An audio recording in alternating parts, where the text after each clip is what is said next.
Hello, squirrel friends. Welcome back. So soon. I haven't seen you in forever. How you been? If you just watched my last video, you know it's been like 5 seconds since I saw you last. Good to see you still. Good to see you. Hope everybody's doing good. Did you get that craft going yet? Did you sell anything fun? I didn't.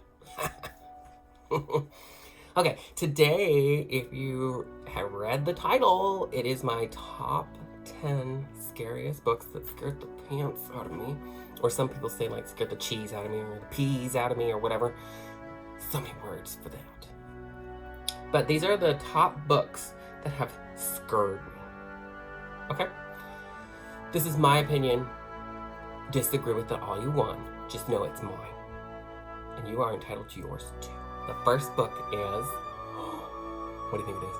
Do you think? What? You guess? I don't know. It is Parasite by Darcy Koontz. Okay. We've talked about this book before on the channel. But, so it's set in space. Everybody's on these different little moons or planets, stuff like that. And there's usually like just 3 people. So it's like a commander, somebody that takes care of like one type of thing, and somebody that takes care of like communications and stuff like that. So there's like the maintenance person. So basically what they're doing is kind of maintaining this little, maybe a terraforming or something like that. But one day they go out and they're like, something's out there, something's out on this field, if you want to call like a barren moon has a field, whatever. So like, something's out there, you need to go get it. And they're like, okay girl, out there. So they go out, and then they lose radio connection with this woman. And then the second in command goes, okay, I'm gonna go check on her. And as she goes out, she's like, sees this huge blob thing, and she's like, where the hell is the other girl? And then as she's getting back, she gets back into the ship, and she thinks she's killed it and all. She's good, she's ready. She goes back in the ship, and then all of a sudden she hears like a knock on the outside door, and she's like, girl, where were you? And she's like, oh, I was right here the whole time. I don't know what you're talking about. So if you're a fan of like the 80s, 90s movie, The Thing with Kurt Russell, the hair, you know, you will enjoy this because it's like that, but it's in space. So it's similar because, you know, Antarctica is pretty much space. But, yeah, so then it just keeps infesting, and it parasites the people to where it like makes them look the same, sort of like The Thing, but then it just changes them dramatically, quickly. It's a lot of body horror. It's a lot of, what? I got locked here. I don't know what's gonna happen.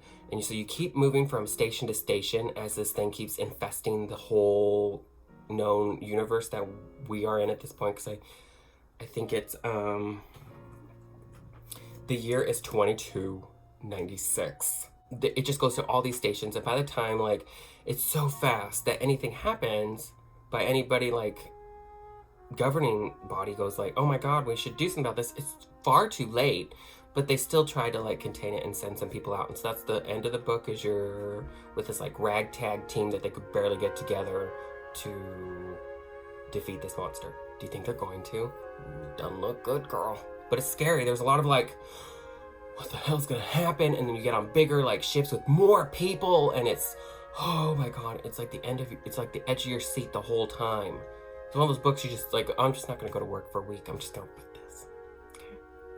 Okay, the next book is, I don't have the cover because I read it. I listened to it as an audiobook. It is another Darcy Koontz. It is called Hunted. And so you follow this girl, and she's gone into these woods that are pretty dense woods. And the reason they find out she's, they find her from Facebook, that's why she's missing, is because this guy that's like stalking her, she said, I'll go post when I get back after my hike. And then she doesn't. And he's like, she's dead. And this book is awesome because he really like, he gets himself into some trouble. Like, he really does. He tries to help the family and go find her, and he goes on his own and gets himself in trouble. But the whole book is a psychological mess because you don't know did she just get lost out there? Is she lost out there? Because then you go through her narrative too at the beginning of the book. Did she really just get lost and die? Is that just like the sad truth of it? Did she get lost because of some malice? Like, did somebody do something to her? Did she get lost because there's an actual monster out there? Or is she like nuts? Did she just go out there and be like tripping and didn't even know what was going on? So you never know if it's a real person, a monster, or if they're all just nuts. Or if they're all just stupid. You don't know. But it was terrifying because there's so many like survival things that happen and bad events. Stuff that you're like, fuck. Really, like Murphy's Law kind of things. Like, oh really? The last person's gonna trip and die before they all got out? I didn't give anything away. That's just an example I gave of a Murphy's Law that would be in the woods. Awesome book. Again by Darcy Coates. You're gonna find that that's a theme with this year with me with like major horror, is I just love her because she is like the queen of horror now. Okay, so the next book is another book that I don't have because I've lost it in all of my traveling. It is a Dean Koontz, What the Night Knows. The audiobook is a thought, so that's it. What the Night Knows. So, this one is a sort of supernatural... It's not like the last book where it's supernatural, where you kind of aren't sure if it's supernatural. You know it's supernatural. So you're following a detective that 17 years after his family was murdered, another family is murdered in the exact same way. I mean, exact. It's just a different family, same kind of family, murdered in every single way. Like how the mom dies, how the dad dies, how the grandma dies. Yeah, the grandma gets it. The grandma gets it. How the sister gets killed. All this stuff are exactly the same order, everything.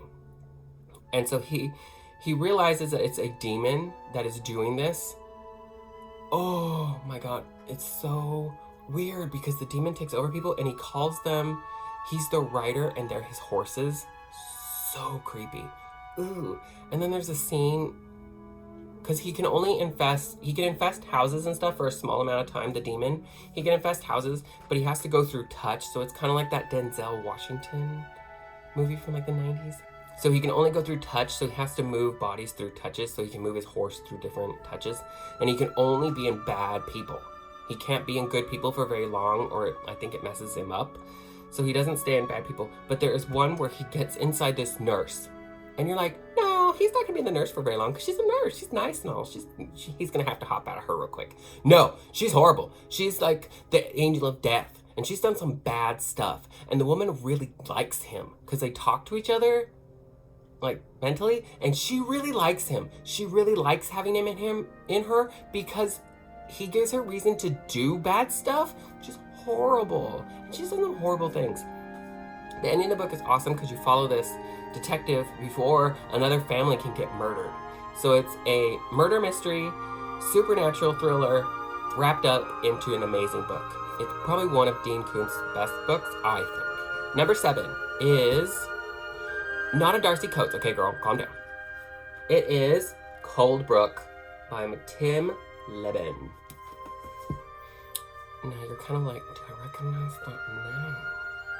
You should, because he wrote The Silence. The Netflix movie, The Silence, with the little creatures that came out and fly and they could kill people, had like Sabrina in it and stuff like that. Yeah. She did okay. It was pretty good. That stayed really true to the book, but that book's not scary. This book is terrifying. It's set in the Appalachian Mountains where there's a facility that has punched a hole from our universe into a parallel universe. And like, the first little bit of it, you're like, what's gonna happen? So you're like, what? Because like nothing comes through except for little animals and bugs, and it's surrounded by a force field, electric force field kind of thing, where if anything comes through, it zaps it and kills them.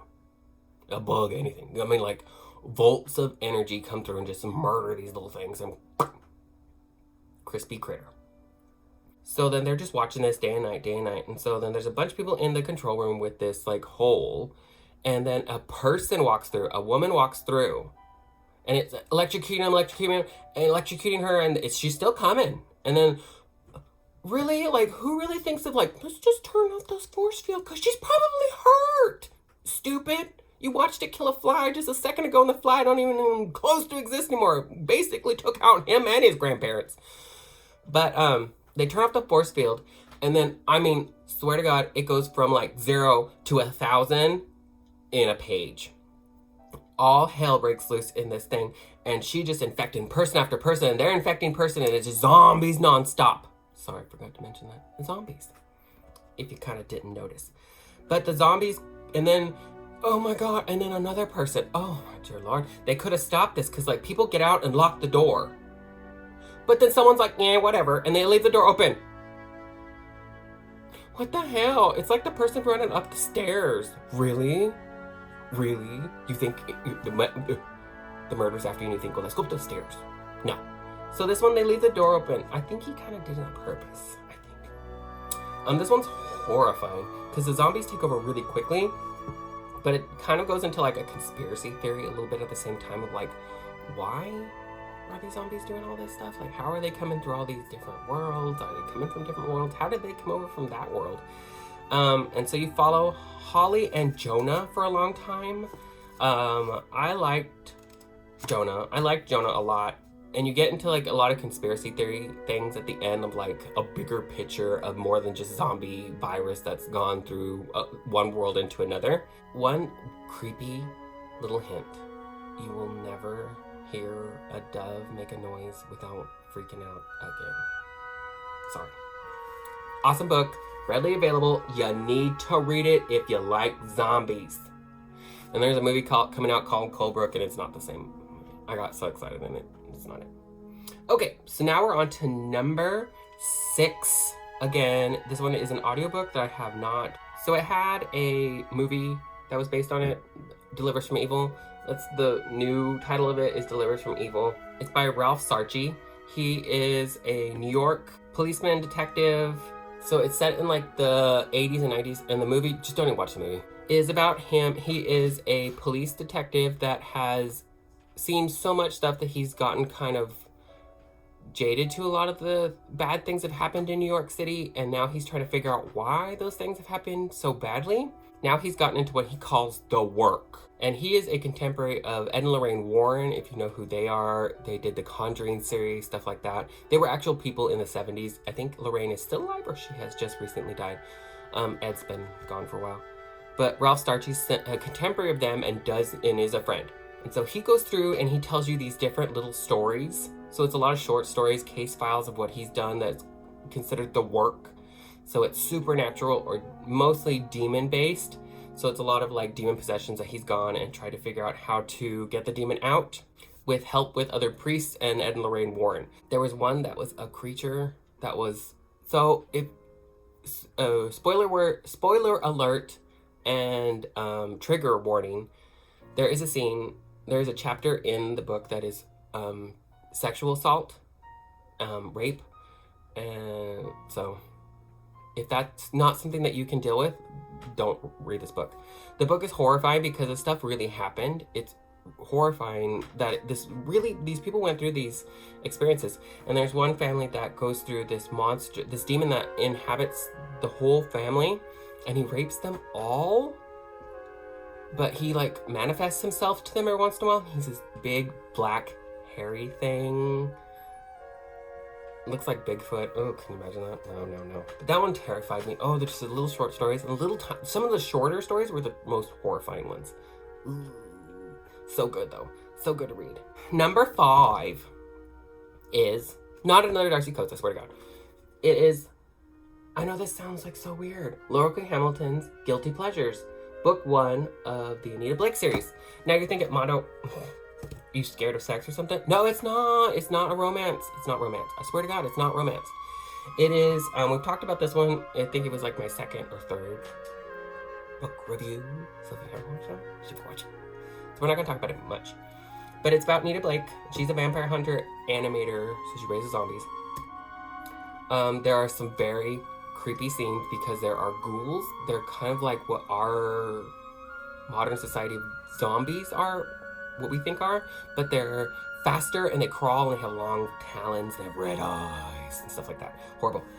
There's a scene with her and Edward where they get trapped in a cemetery shed, and these things are attacking them. Scary.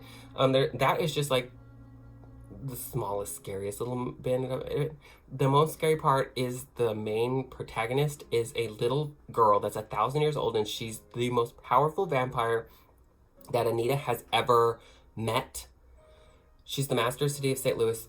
Horrifying. Oh my god, and there's some scenes with rats. Oh, it's a short little read, but it's awesome. So scary. So scary. The fourth book is A God in a Shed by J.F. Dubeau. This is a Canadian horror. I've covered this on the channel as well, so I'm not going to go over it too much. You can go watch that review. Yeah, I told you, go watch it. Okay. A little girl gets this thing that ends up coming into her shed, and she traps it because it can't be watched. If it's watched, it can't move out of that vicinity of field of vision. So she set up a webcam to try to figure out what was in her shed, and she caught it. Now you're like, how did it get caught in the first place? You have to read the book, okay? So she catches him, and she goes out there, and he says some of the creepiest things. Oh my god. He talks to her, and then what he does to her cat, that's all I'm gonna say. Oh, he does to her cat. Ooh, creepy, scary. It's gonna be a trilogy, so he's gonna come out with the other one the beginning of this next year. It's a good book. Good book. Canadian horror. Number 3. Do you think it's another Darcy Coates? It might be. Who knows? It's not. It is Hunted Past Reason by Richard Matheson. Didn't we just talk about that? No. I Am Legend, though. He wrote I Am Legend and What Dreams May Come. Other books I've done on this channel that you should go watch. Okay, so this book is set in Northern California in, I think, the 70s as well. That was when he wrote, was like the 50s to 70s. He wrote for The Twilight Zone. If you should know this if you watch my reviews.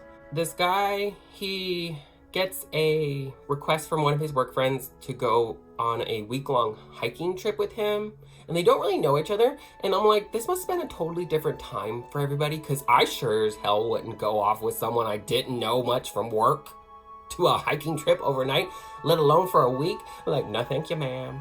But he does. He goes off and he tells his wife, and she drops them off, and then she's gonna pick them up in the same spot when their trip is over. Well, needless to say, the trip does not go to plan. Not even close. So it is Bob and Doug. Bob gets asked to go hiking by Doug. And so Doug's weird. So Doug has nefarious purposes for having Bob go with him. And then, if I mix them up, I'm so sorry. It's been a while since I read this book, but it still freaks me out. I love this book. I've gotten so many people to read it. The coworker Doug has a bad reason for having him go out there in the woods with him. And he takes him through all this torture and oh my gosh. And there's so many, like, another thing, like with The Hunted, there's a lot of like Murphy's Law comes into play, and like, really, I needed a trip at this moment. Super terrifying because you never know what's gonna happen next. They separate for a second. You don't know when the other one's gonna pop out and get the other one. Like, it's so on, your nerves are fried by the end of it. It's so good. And twist ending. We love a twist ending. Well, I do. If you don't, I won't tell you, girl. Okay, number 2. Getting to the end. Home stretch. Sorry. Not gonna see you much longer. Okay. So this one is Small Horrors by Darcy Coates. I've already done the review on this one, so we won't talk about it that much. So it's 50 short horror stories.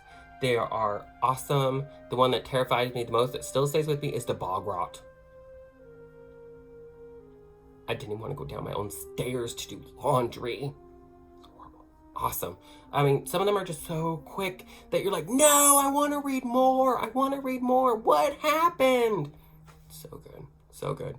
I hope she does more with that and like elaborates on some of the short stories. We'll see. Okay, and we're here. We're at number 1. We're at the end, friends. It was good seeing you, though. Okay, number 1. What do you think it is? You should post in the comments real quick and tell me what you think number 1 is. It is The Laughing Corpse by Laurell Hamilton. Now this one looks so different than the one right. This one looks like a horror novel. The other one looks like some weird romance that nobody wants to read. This one's the second book in the Anita Blake series. The Anita Blake series is awesome. The first books are freaking terrifying. They're awesome.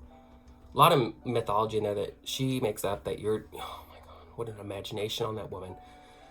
So this one is Anita. We find Anita again. She's on another mystery to solve a murder where these families are murdered in, it's always small, single family homes, and they are, murdered is a nice word for it.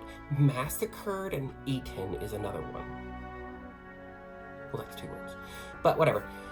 So they are mutilated, butchered, and she goes into these. They are horrifying. Disclaimer: if you're not good with child murder or sexual assault, do not. Book is not for you. If you're fine with that, go for it, girl. The monster in it is horrifying. It's similar to like our modern zombies. Not the way that she has zombies, but it's a different type of zombie. It's pretty good. It's not pretty good. It's awesome. Like, this book scares me, and I probably read it like 6 times, and it still scares me every time. Because this stuff, this could happen, because they actually do think it is a real human killer. They think it's somebody that's doing this. The reason they get tipped off is because they do it so fast.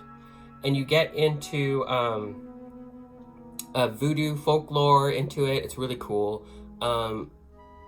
Super awesome book. Super terrifying. Gory as all get out. If they made this into a movie, I probably couldn't watch it. I'm just saying. Like, it'd be hard. I'd probably watch it like this half the time with my eyes shuttered and going like, oh no!